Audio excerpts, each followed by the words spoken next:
Inside your spotlight this morning, we're discussing what happens after the polls close. And to do that, I welcome Kriss Sidique Hosein, former National and Regional Parliamentarian, and Ketan Shah, political scientist. Good morning, gentlemen. Good morning. Good morning. Pleasure to be here. How are we doing this morning? Great. How are you? Excited, election day, excitement in the air. Quite Now, an exciting time indeed, yes. For people who may not be aware or may not, remember the process, because it happens, once every 5 years, and sometimes people forget things, right? Following the closure of the polls, what is the process as it relates to counting of ballots? Ketan, let me start with you. So, in respect to the closing of polls, of course, polls close at 6 p.m. p.m. But it should be noted, and I think it's very important, that if you are in the line at 6 p.m., you are still allowed to vote. So, once the gates close, which is about 5:59 p.m., 6 p.m., if you're inside the polling station, you are still allowed to vote. But as it relates to the counting of ballots, once polls close, the ballots are counted at the polling station, and that should be noted. Now, every candidate will have an agent that represents them, or some candidates may be present at a polling station, and they are essentially observers to verify the process is taking place accurately, and of course, transparency is very important as well. At the polling station, you also have a presiding officer and a deputy presiding officer. They oversee the counting of the ballots with all those involved. And once that process goes smoothly and there are necessarily no questions, a form is signed. It's called a statement of poll. The ballots are counted there. Once everything is accurate, everybody agrees, statement of poll is signed. And then this is where the district takes over now, where the residing officer who's in charge of the electoral district actually takes over the process, takes those ballots, of course, to EBC headquarters. And in terms of the announcing of those results, that after you count the ballots and everybody agree and we decide and we sign everything, right?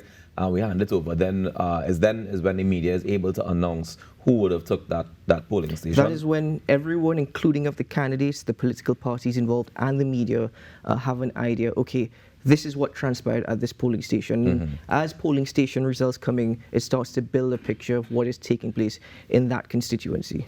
And as the results come in, we oftentimes see people giving an idea as to who would have won the election, and some people declare. What is that process like, and what happens next? That's the preliminary results. Right. That's very important to note. Those are preliminary results. There's still a process of having to certify the election results, which of course can take place some time after the actual preliminary results happen. And the certified election results actually is a report that has to be addressed to the Speaker of the House and is laid in Parliament. And I think that is a very key note.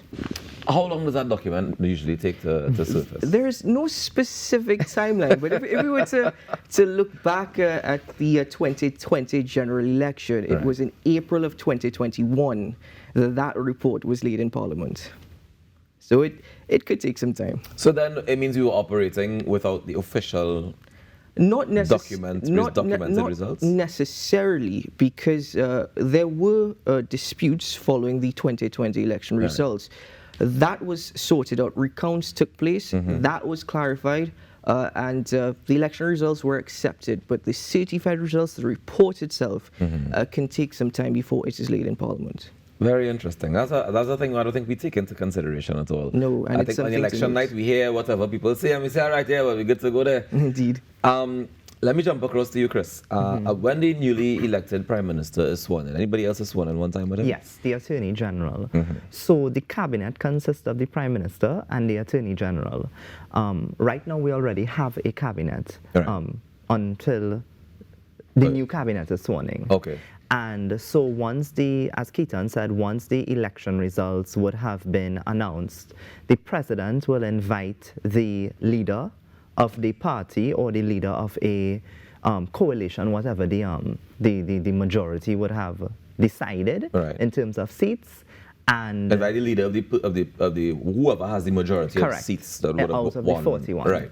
And they would then get invited to President's House, where the Prime Minister and the Attorney General would be sworn in. Is there a time frame for the other ministers to be sworn in, the rest of the cabinet? So there actually isn't a time frame. Interestingly, the Constitution does not specifically say when this should happen. But usually, or I think that traditionally in our country, it happens within the week. Yeah. So if I am to give a time frame based on what would have occurred in 2020 and 2015, it's usually in about 3 days, 3 to 7 days, you can expect those things happening. And what about the convening of Parliament? So, well, let me take you through the process. So you have the Prime Minister and the Attorney General, they would be sworn in, and then subsequently you would have the other cabinet ministers sworn in. So this is where the country will get to see the entire cabinet of Trinidad and Tobago. Further to that, you will then have the opposition leader sworn in. Then the Prime Minister or the new Prime Minister would then call Parliament. And that is where all 41 members of Parliament would take their oath of office. And they would also have the election of the Speaker of the House. Right. And that's in the lower house. Right. In the upper house, something similar, a similar thing would happen. Of course, there's something a little different there in that you'll have 16 government senators. And so these senators would be appointed on the advice of the Prime Minister, and you'll have 6 opposition senators and 9 independent senators. So the 9 independent senators, the President, in her discretion, would have full say on who those 9 persons are. Yeah. Ketan, let me jump back across to you for a second to ask, if in a situation, you mentioned, whoever the majority leader is of the winning seats, it would become the Prime Minister, and then the person with the next biggest number would become the opposition leader. What happens in a case where, we have 17 parties going up for elections, right? So what happens in a case where we have more than 2 parties winning seats?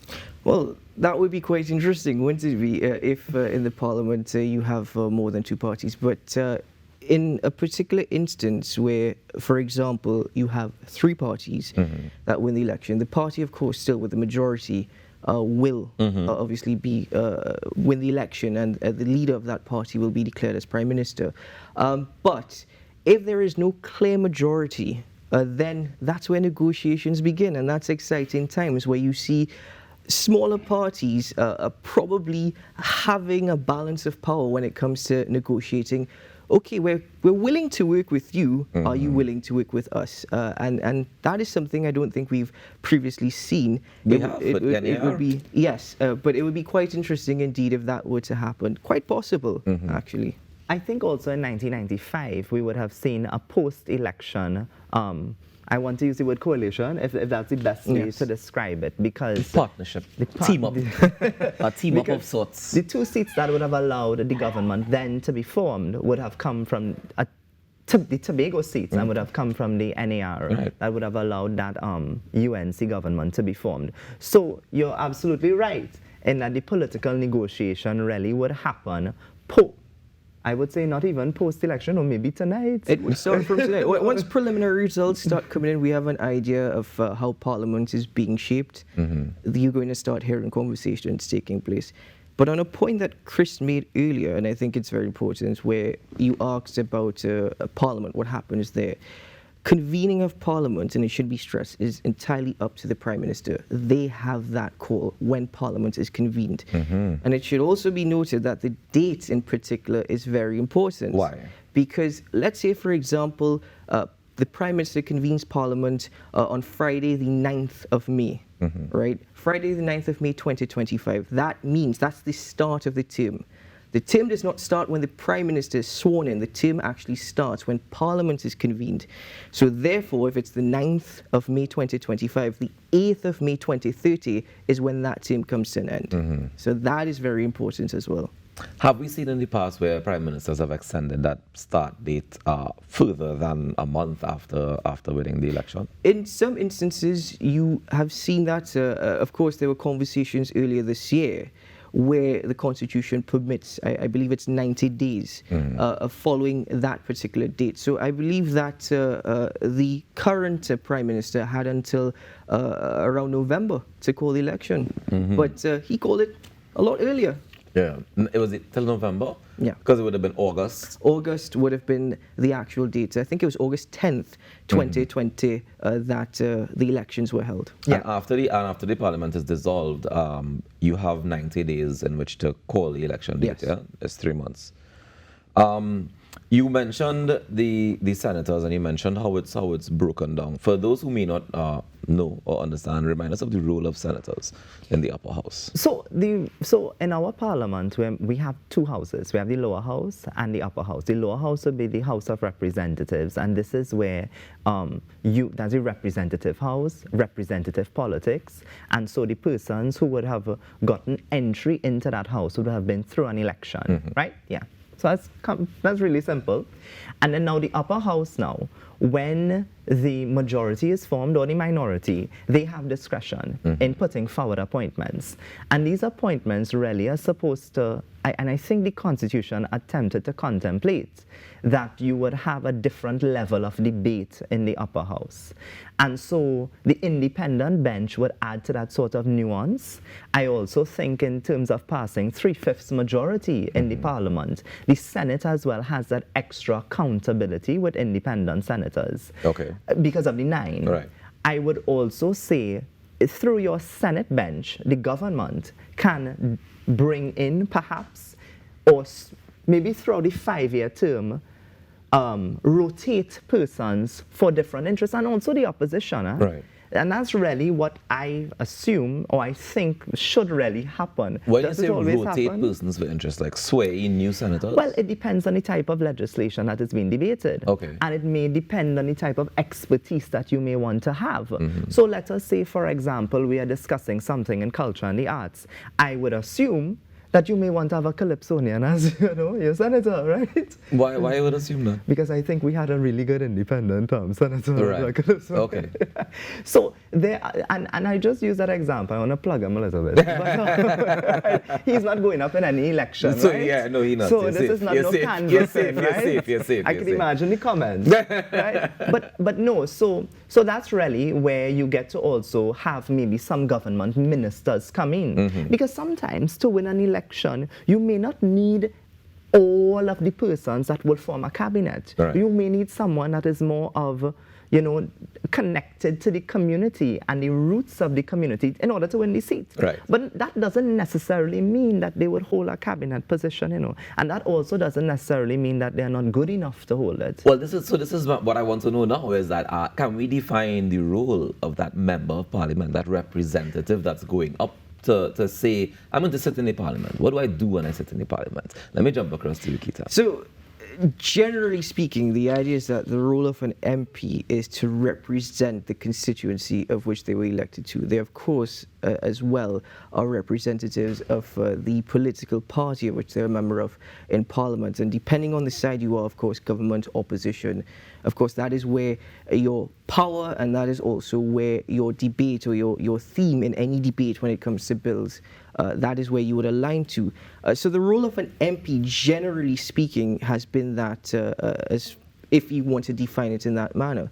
In respect to the senator, and it's also quite important if you give the example that a senator, a government senator, can be a minister. They don't have to be elected by a constituency to be a minister. So a good example of that is Senator Dr. the Honorable Amory Brown, who is served as Minister of Foreign and CARICOM Affairs as well.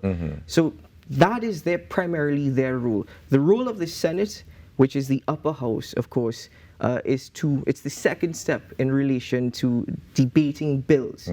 However, what people don't know is that all bills can actually start in the Senate. They don't have to start in the lower house, which is the House of Representatives. They can start in the Senate, except for money bills that deal with finance and the finance of the country. Which bill don't deal with money? I also think, for me, the role of your parliamentarian, as you said, is to represent the constituents. But it's important to also note that we do operate under the Westminster system where we have something called a whip. And so though you represent your constituents, you also have an obligation to your political party in how they vote, unless the whip is lifted. If the whip is lifted in voting on specific bills or motions, then you're allowed to vote what we call a conscience vote. It's conscience, yeah. And you're allowed to make your own vote. Now, it's important to also note that your members of parliament and your senators, they make up the legislature. So they make law in this country, right? a lot of persons think other things, but that's generally what their job is. And that's what I wanted us to get to, is that at the end of the day, their role is policy making. Yes. And policy, be it bills, be it laws, the policy of Trinidad and Tobago is the role of the people who sit in the parliament, in both lower and upper house, yeah? Yeah. And so your cabinet would consist of your ministers, as we explained earlier on, your prime minister, attorney general, and your other ministers. And then you have the executive. The executive, interestingly, is not only the cabinet. The executive also includes permanent secretaries and other persons who form government. One thing that we always tend to, I think, leave out in conversations, the role of the opposition. And the role of the opposition is a very, I believe, this is my opinion now, I believe that to have a functioning government, you must have a functioning opposition. Because the opposition provides advice, they lend support when it is needed for 3/5 majority, if indeed the government does not hold that sort of constitutional majority. And they also to hold the government, the executive, to account on maybe manifesto promises, yes, because you would have gotten a mandate based on that, and also to challenge, I wouldn't say the status quo of the country, but when I say put forward your advice, put forward an alternative, because we know that every 5 years we have something called a general election. Yes. And so it is not a space only for political campaigning, right? It's not for theatrics, but it's really to do genuine, productive work. Not a space for theatrics, you say? Well, I said genuine, productive work. I think that is a line we need to copy a bit more. Genuine, productive work. Right? Yes. I agree with you 100%, and I think it's very clear. I want to make sure that it's clear that people understand the roles of the people that they're putting into the lower house, and of course how the entire thing works. I know in school we would have done social studies, and you learn pieces of it along the way, but I think oftentimes, as we live in society, we don't necessarily take it into consideration and go through the details all the time, right? So I think it's important for us, especially on a day like today, to just remind Trinidad and Tobago exactly how the process works and how your role in the process also is important. You mentioned the opposition being able to hold the government to account, being able to make sure that there's balance in the parliament is what I imagine you're trying to say, right? What is the role of the citizens of Trinidad and Tobago when it pertains to the parliament? Yes, we've elected people to represent us. How do we hold them to account? So recently we would have had discussions about constitutional reform. Right. And within those discussions, I remember the Trinidad Youth Council, they held a consultation in collaboration with the Constitutional Committee that would have been headed by, I believe, the former Speaker of the House. And in that conversation, what came up would have been the right to recall your MP. And the reason for that, and I think the reason we had that kind of nature of discussion, is that we feel as though citizens of this country want to have a space within the 5 years to reevaluate if it is we voted you in and you are not saying the things you said you're going to do. So like an appraisal. Yeah, correct. We're going to hold you to account. Yeah. Essentially, yes. We are going to we are going to be your biggest critic, but we can be your biggest support.